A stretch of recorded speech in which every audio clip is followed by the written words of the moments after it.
So let's talk about pronunciation. So to help us to figure out what exactly this bunch of squiggles actually sounds like, there is a system called Pinyin.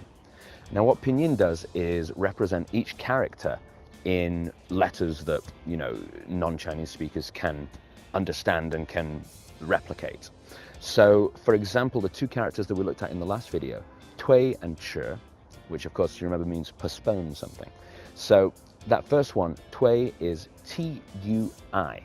So that is the Pinyin representation of that character, okay?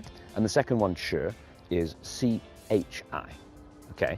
So we have to be a little bit careful with Pinyin because it doesn't exactly map onto English.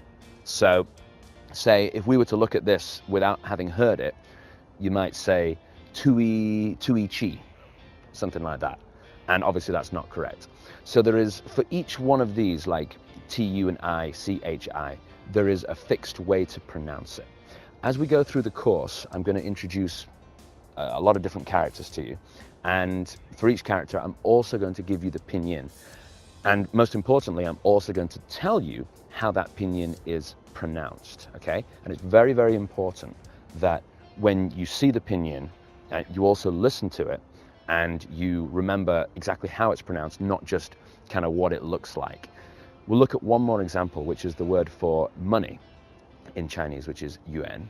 It's like the word for dollars or for pounds, okay? So that in Pinyin is Y-U-A-N. And again, you might look at that and think, how is that, yuan or yuan? Actually, it's yuan. So the Pinyin can be a little bit misleading, but it's an imperfect system, but it's the best system that we've got. So the one other thing to remember about Pinyin is that it can be kind of a crutch.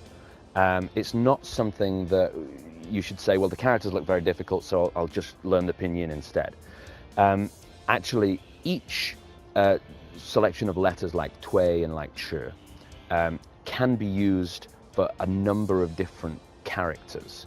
So if you see just that Tui or just that Chi written down, there's not really a way to know which of maybe 10 different characters and consequently 10 different meanings this Pinyin is talking about, okay?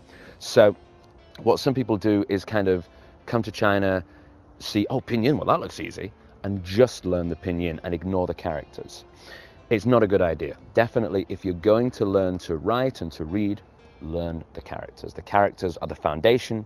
The Pinyin is just a way to understand how those characters are pronounced.